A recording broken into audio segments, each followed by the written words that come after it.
What is up, Black Hat members? This is the bully method, which was once made famous by Tim Bird on Facebook. If you guys have tuned in to any of Solja's community talks, you guys have heard me talk about this. This is like my method that has made me quite popular in the e-commerce space that I transitioned into TikTok.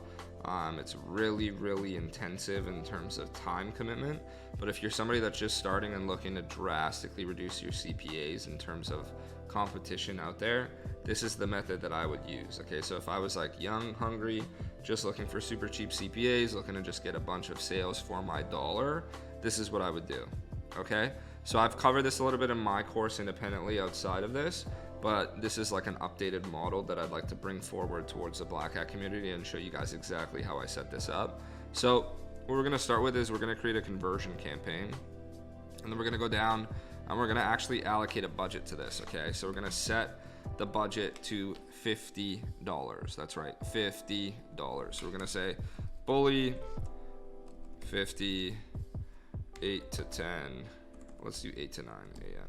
Okay, so the way that this method works, if you guys have never heard of the bully method, essentially what you're doing is you are outbidding your competitors that are fighting for the same advertorial space by just basically manually cost capping and running accelerated bids and constantly pushing them out of the algorithm bidding. So if you guys don't know how the algorithm views bidding, it's like whatever your cost cap is, whether it's lowest cost or cost cap, it'll determine if that visitor is worth it to be shown that ad based on, you know, if your ad is correlated with their particular interests. So what I mean by that in a simplified form, if you're advertising, let's say sunglasses, and somebody correlates with a particular audience that may be interested in sunglasses, the algorithm will determine that based on their viewing history in contrast to other people that have purchased sunglasses. If their viewing history matches their viewing history, then it'll showcase your ad to that particular person because they express the same behavioral pattern as the person who's checked out and purchased sunglasses. Now, if two people are selling sunglasses and it's me and you and we're competing against each other and I'm cost capped and you're running automatic bids, if my cost cap is higher than your automatic bids budget, I'm going to be showcasing that ad to that particular customer first, or that potential customer first. Okay, so think about that in very, like easy terms first, and then take that to scale and think about it multiplied by thousands and thousands and thousands of potential customers. If I'm able to bully you out of that bidding structure within the algorithm, I'm going to get the sales and you're going to think that that product is shit. When in reality, that product isn't shit, your advertisement structure is shit. Okay, so let me help you a little bit on how we can prevent that from happening, especially when you want to test the product. I actually think that the bully method is one of the best product testing methods out there, outside of the 800 ad set bump method, which currently still works, even the 100 ad set bump method. But this is the rundown. Okay, so you are looking at human anthropological behavior in terms of purchasing patterns, and that correlates between 8 to 9 a.m., 12 to 1 a.m., 5 to 7 p.m., and then 9 to about 12 a.m. And the reason why is there's something called breaking the seal. I spoke about this before in my previous talk about this, but human beings have to do something called breaking the seal in terms of purchasing something throughout the day. So when you wake up in the morning, if your parents are going to work, what do? Well, maybe they stop and they get gas. That's breaking the seal. Maybe they go and they get coffee and they stop at Starbucks. That's breaking the seal. The first purchase must be done in excess of what they feel should be spent in that particular time frame. So what I mean by that, it's like if you wake up and you spend $5 on a coffee and then you see a $15 pair of sunglasses on TikTok, what the fuck is the difference, right? It's $15, you like the sunglasses, you already broke the seal with $5, so it's $20 on the day. That's the way human beings think. The first purchase though, if they didn't have their coffee yet and they see a $15 pair of sunglasses, because they haven't purchased anything in the day yet, they might not contemplate purchasing that item. So that's why day parting is so important. It's like, why would you run ads at 5 o'clock in the morning? Nobody's buying sunglasses at 5 o'clock in the morning. The sun's not even out yet. So not just particular to sunglasses, that was just a witty example there. But long story short, I think, 8 to 9 is a particular good time because it's when the kids are getting ready. Maybe they're showering. You have some time when you're making their breakfast. You've already maybe purchased something, maybe your morning coffee before they get up. etc., etc. But I wouldn't focus on getting sales from 8 to 9. I'd say the key indicator of like big time sales utilizing this day parting accelerated bidding budget is like 9 to 11. So at 9 o'clock at night to 11 p.m., I don't care who you are, look at your parents and their behavior patterns, right? Like, what do? They're sitting on the couch, they're watching TV, they're done with the day, they're done cooking dinner, they put the dishes away, and now they have time to relax. Well, some parents decide to relax on their phone. Even teenagers, even young adults like ourselves who are watching this content, right? It's like, you know, between the hours of like 9 to 11, typically we're pretty relaxed. We're on the couch, we're scrolling TikTok, we're looking at social media, and we've already broken the seal throughout the day. Maybe we bought dinner, we bought groceries, etc. So we're more like connected in terms of purchasing things online because we've already made purchases for that day. Like, if I know personally, if I've spent $500 in a day on whatever it is, and then I see a product that's like $60 that I like, I'll just buy it because like I already spent 500. What's another 60 gonna do, right? It's like what, 13% of what I spent that day or whatever it is, right? So that's the way I look at things, and I think that, you know, human behavior based on my day parting strategies have correlated to this. So without further ado, let's just dive in. Let's get with the technicals. For this particular example, you know, you can set it from 8 to 9, 12 to 1, 5 to 7, and then 9 to 11. Let's do 9 to 11 because that's like the best time to sell, typically from what I find in terms of like CPA, if you're really trying to farm CPA. So the reason why you want to set a budget is because you're going to be tricking the algorithm in the second phase of this. So not on the campaign level, but on the ad set level, to have like an incredibly high budget so that it drives a bunch of traffic towards that accelerated bidding time. And I'll explain that in detail in the next section. So let's go in here and let's just get to the next section, okay? Excuse me. So here we are in the next section. Let's assume I was connecting a pixel with complete payment. Okay, we're gonna select payment, or select placement rather. Deselect those, advanced settings, turn off user comment and video download. Now, if you've watched the SMM panel video and you're using the Spark ad, you would just use the Spark ad for this particular strategy, okay? So this is an agency account, so it's targeting Vietnam. We would obviously target the United States of America. Okay, and then we would just do automatic targeting. Okay, so day parting, specific time, we are looking at 9. Let's do 9 o'clock. Okay, to 11. 9 o'clock is here rather. Okay, to 11.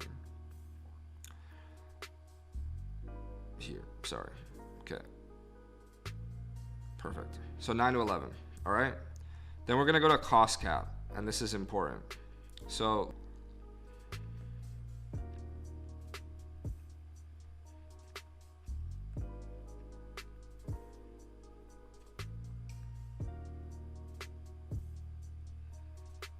and let's set this to $5,000. Okay, so you're not going to spend $5,000. You're just setting it towards this budget because you want to drive as much traffic as possible, and it all has to do with math. So sometimes I'll even set it to like 25,000. You know, I'll set it to 10,000.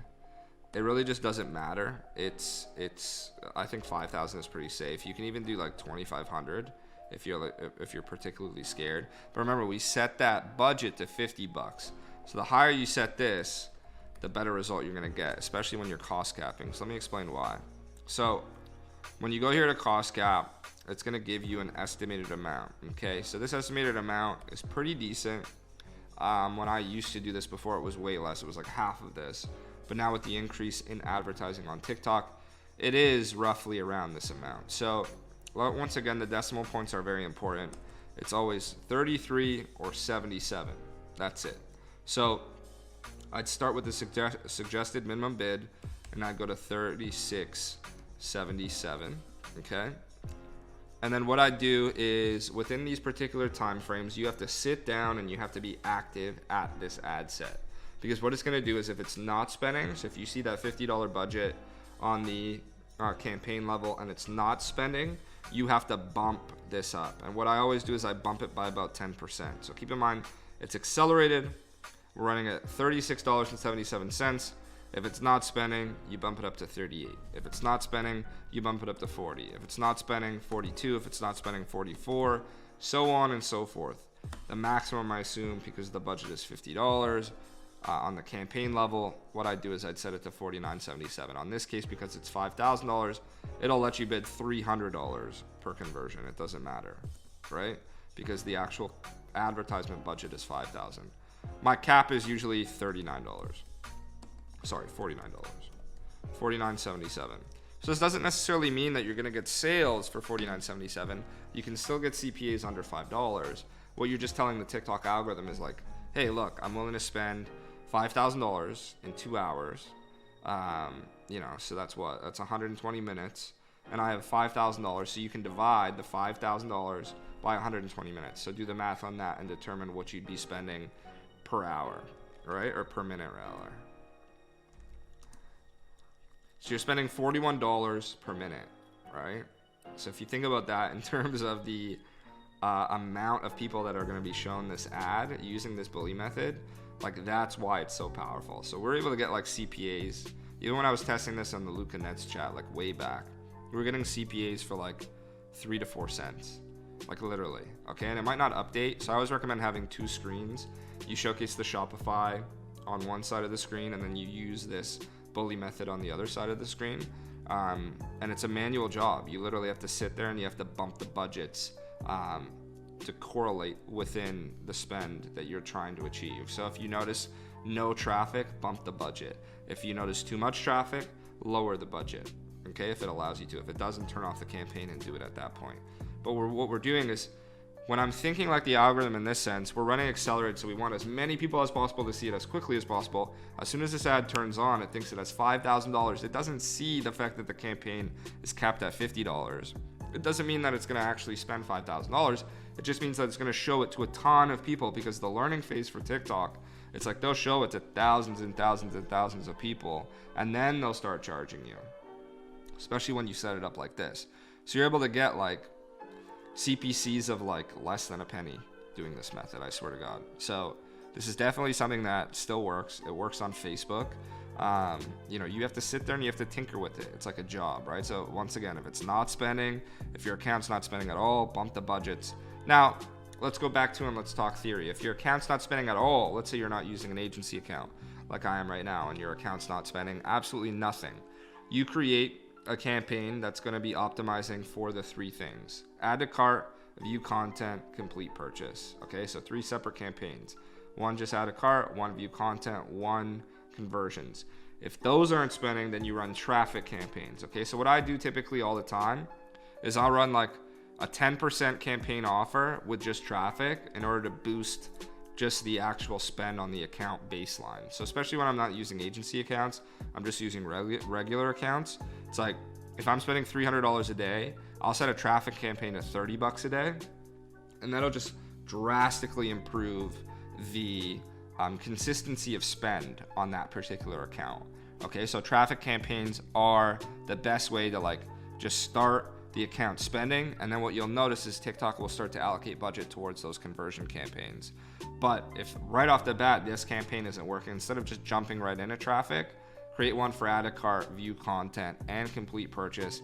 And then what you'll typically find is the view content one will start to spend, the add to cart one will start to spend, the complete purchase one will start to spend. Set those budgets drastically lower, the ones that aren't going to convert to complete purchase, right? So you don't have to have like a budget of $50 for view content or $50 for add to cart. That's ridiculous, but you can set the budget with the budget cap and the rule sets to where if it spends over $10 just to turn off the campaign. Okay, and if you guys don't know how to set up rule sets, I recommend looking into it. It's very easy. It's just when you click on the campaign level right here, you'll see rules. You apply the rule set for that particular campaign that you want to inject. In this case, if it's spending too much on the traffic or view content campaigns, turn it off, and then it'll focus the throttle on the complete purchase campaigns. So a lot of people ask me that. I get that question very often. It's like, how do I get these TikTok accounts to spend? My TikTok account won't spend, or it's so inconsistent. That's what I mean. It's like, when you get really good at TikTok ads, you kind of have the solution to everything. So if it's spending too much, you taper it down. You know the solution in order to taper it down and in order to drastically reduce the CPAs while tapering it down. TikTok actually favors lower budgets on the campaign level. So like when I'm running ABO campaigns, it's like I'll just stack it at $50 and I'll just make a bunch of them. And any ones that are having too high of a CPA, I'll turn them off. But I go in and I edit them. So I'll do like, if I'm not doing automatic targeting, I'll select like 18 to 24. Then I'll do like, 24 to 30, and then 30 to 40, et cetera, et cetera. So every single ABO has its own distinguishable audience, and I'll name them so that I know if the one isn't producing, okay, I know that the young audience isn't correlating well or purchasing this particular product. Boom, turn it off, and then I focus on the ones that are working. So that goes hand in hand with this setup in general. It's like, this is a very advanced setup. You're going to be sitting here, and I recommend you have 2 monitors. If you don't, you're going to be bouncing back and forth nonstop.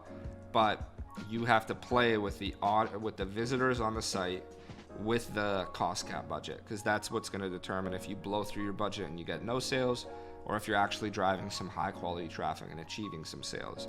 So this is the bully method. The reason why it worked, it's like, you're telling TikTok that you're willing to spend $5,000 or $10,000 in a 2-hour window. But it's capped at $50.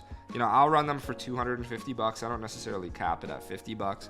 It's just like I said before, TikTok favors lower budgets. So if I really wanted to like grind this and play it like a video game, I'll create like 10 of these campaigns at $50 a pop. I'll spend $500 between 9 to 12, or between 9 to 11 o'clock rather.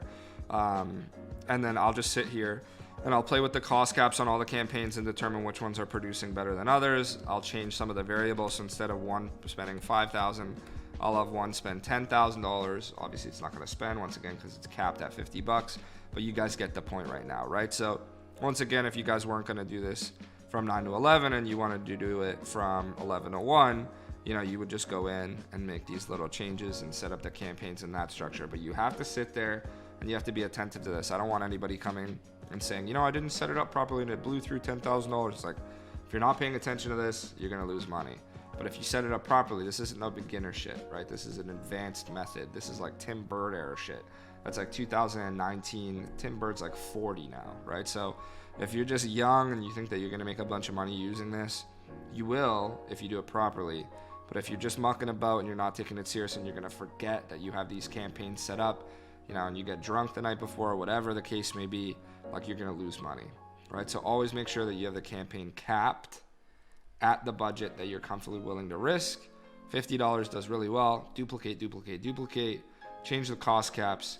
That's the bully method on TikTok that I came up with that has allowed us to get CPAs under like 10 cents way back. Still works. I don't do it as often today because, I can obviously just have a VA or somebody on my team do it, but we're just more focused about driving massive amounts of scale.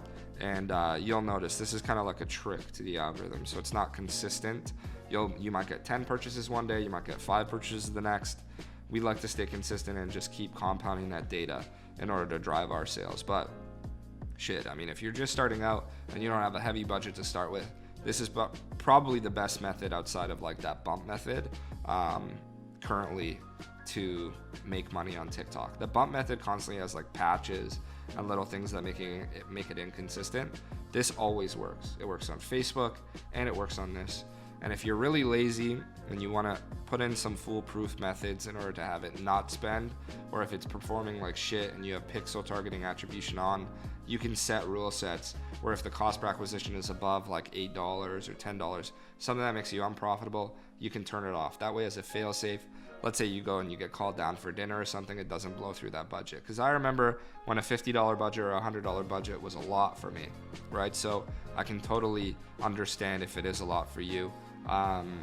Just keep grinding, and this method works. So without further ado, the bullet method for TikTok, Franky Shaw, Black Hat course. Enjoy.